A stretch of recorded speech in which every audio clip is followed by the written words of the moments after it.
it's Lee and welcome to a tour of my island Thistle. Even though this island took me over a month to complete, it actually only took me about 18 days of playing the game. This was my first time ever trying a full minimal island, and I took on this challenge because I've always seen minimal islands and I've always wondered how I would attempt one myself. Because it is my very first attempt at minimalism, I do apologize if some areas look pretty full, but honestly compared to the islands I've done in the past, it is definitely not maximal. While doing this island, I definitely experienced a roller coaster of emotions, from relatively stress-free and easy building to discomfort and restraint to doing an opposite decorating style. By the end of everything, I realized that I never want to do a complete minimal island ever again, but still, it was a fun experience and I definitely learned a lot. Anyway, let's take a look at the map. If anyone is interested in visiting this island themselves, the dream address is listed here and down below in the description. Now looking at this map, it honestly looks kind of complex for a minimal island, but I really want to take this opportunity to work on my terraforming a little bit more and include a ton of water on the island as well. Because this is a very natural island, I also wanted to make sure the maps looked natural as well. As for the villagers, I tried to stick to the color scheme of neutral tones, so we have Melba,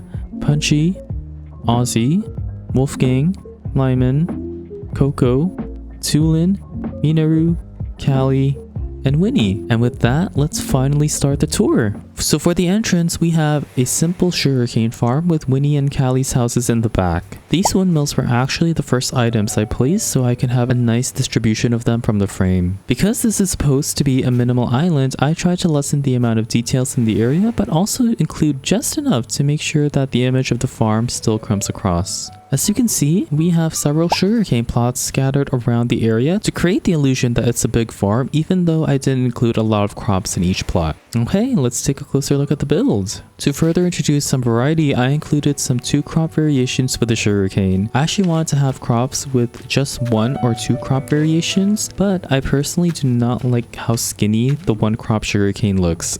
Anyway, to the left over here is Winnie's home, and she just has some storage materials. To the right is Callie's house, and she has some sugarcane packaged and ready to be delivered. I also got the opportunity to use this cute sign to indicate that this area is actually used for growing crops. Before we cross this bridge to the right, let's explore the left side of the map first. So over here we have a little filler pond. Sometimes when I don't know what to do with the space, I just like to create a little pond just so I don't really have to decorate that area. And then over here we have our first small picnic spot of the island. When I think of grandmacore, I definitely think of a lot of patchwork fabrics and picnic spots near water. Then coming up here and going up this incline leads us to the campsite. This was the second build I finished on the island. To the left here we just have a typical campfire seating moment that I like to do for my campsites, and a recycled can piano which I have literally never used before. And then coming over here we can get a better look at this area as a whole.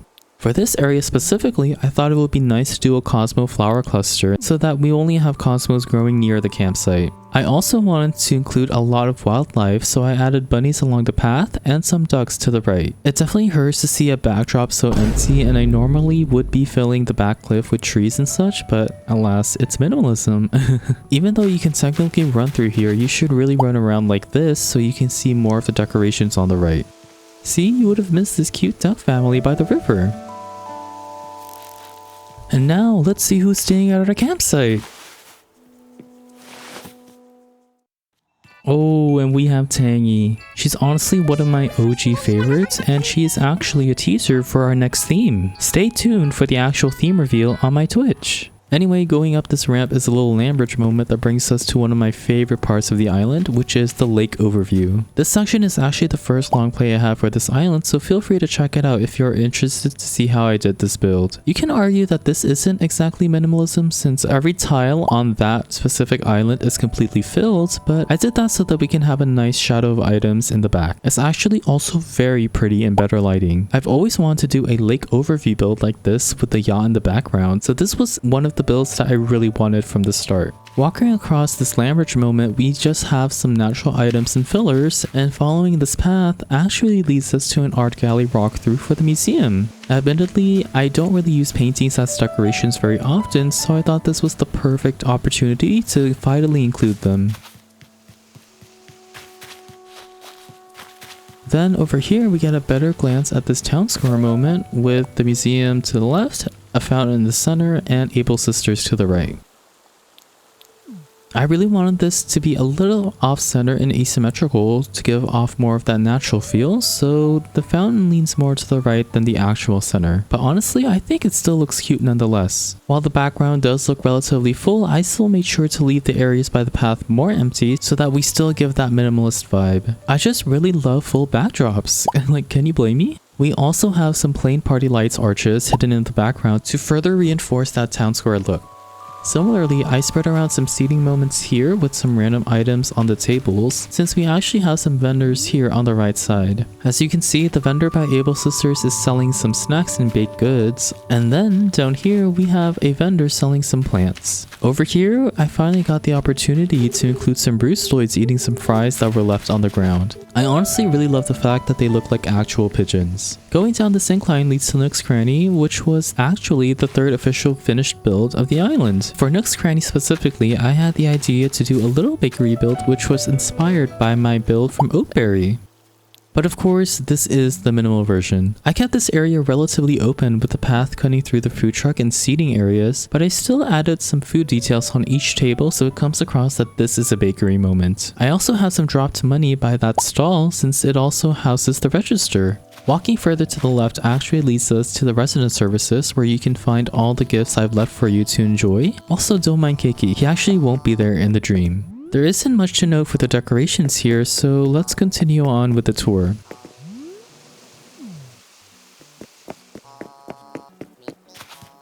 Crossing this bridge actually leads us back to the sugarcane farm, so let's head back to an area we haven't seen yet.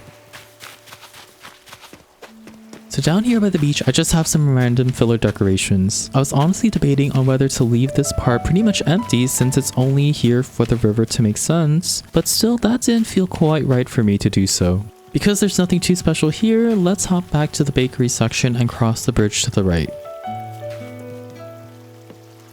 Here we just have another cute picnic spot, but instead of using food, this area is actually good for you to just relax and journal. I was finally able to use this cute journal custom design and I absolutely love this little area. Walking down here, we of course see more filler decorations.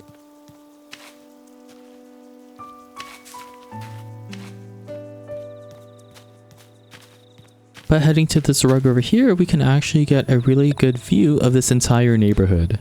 So from left to right, we have Melba, Ozzy, and Lyman. This is actually the area I did for my second long play video, so feel free to check it out if you're interested in the decorating process. It was actually pretty easy to build, and it only took me about an hour and a half to complete. So I kind of made up this lore that each of the koalas actually have their own hobbies, but all of them come together to take care of this cute hyacinth garden in the center. And with that, let's take a closer look to see what hobbies everyone has. To start, Lyman owns a little potato farm. He loves growing his own potatoes and making them into actual food, as you can see here with the potato galette and the baked potatoes.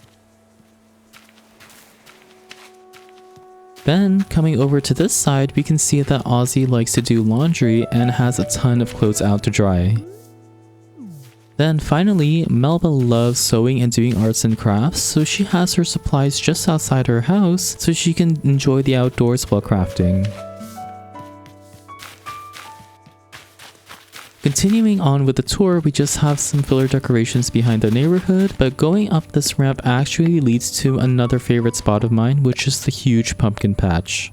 One of the main reasons of why I actually built a pumpkin patch here was because I loved all the tall grown weeds that naturally spawned, so that just gave me the idea to do another farm here. If you don't already know, I actually love to save the tall grown weeds if I can, and I think that adds so much to this specific area. I also made a maximal version of this build in this video where I explained the main differences between minimalism and maximalism from my experience. Anyway, let's take a closer look at this particular build.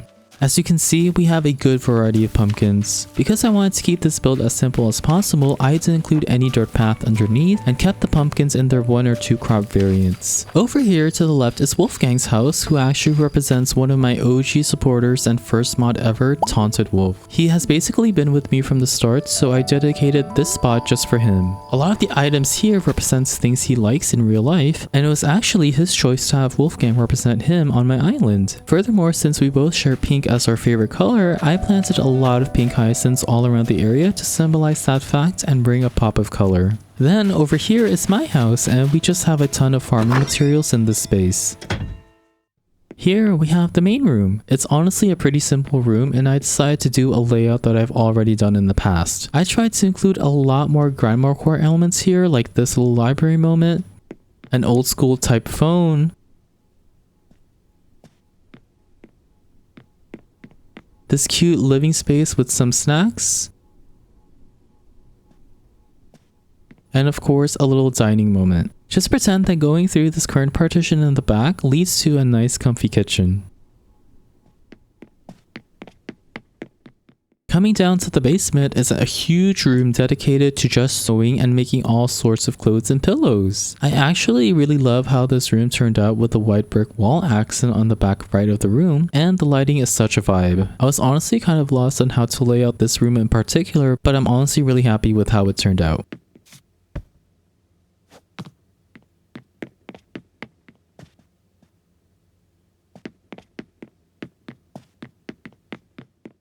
And then finally, we have the bedroom. Again, another layout I've done before with the bed right in the center of the room. Admittedly, it's the fullest room of the house, but honestly, I just really like how this looks all together. All the grandmacore elements and colors really stand out, and I just find it so cozy and cute. I was also able to use a ton of items that I never have used before, like the hamster cage, the KK albums on the wall, the elegant couch, and some of the new 3.0 items.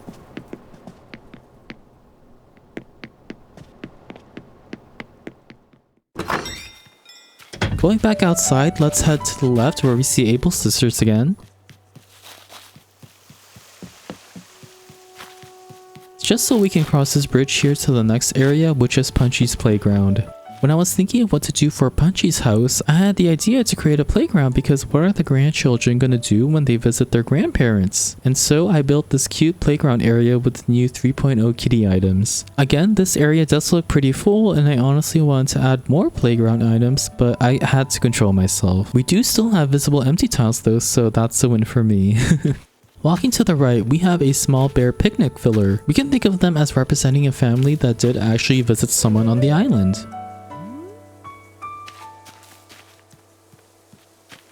Once again, we have more natural fillers behind my house, and so with that, let's go up this ramp to the next area.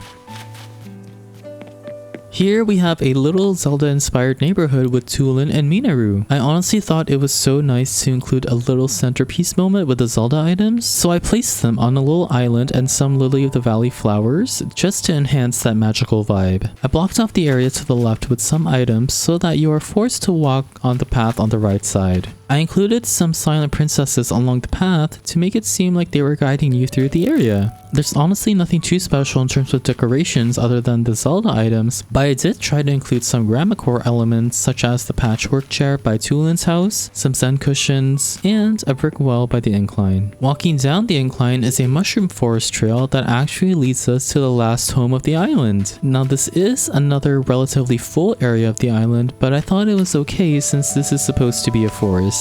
So to explain this entire build, we came up with this lore that Coco is actually a crazy cat lady, and so it made sense to me to make her live isolated from everyone in this mushroom forest. And obviously we just had to have a lot of cats in this area. Maybe a bit too many. Over here to the left is just some fillers, so let's actually head to this secret little area, which is the last bit of the island.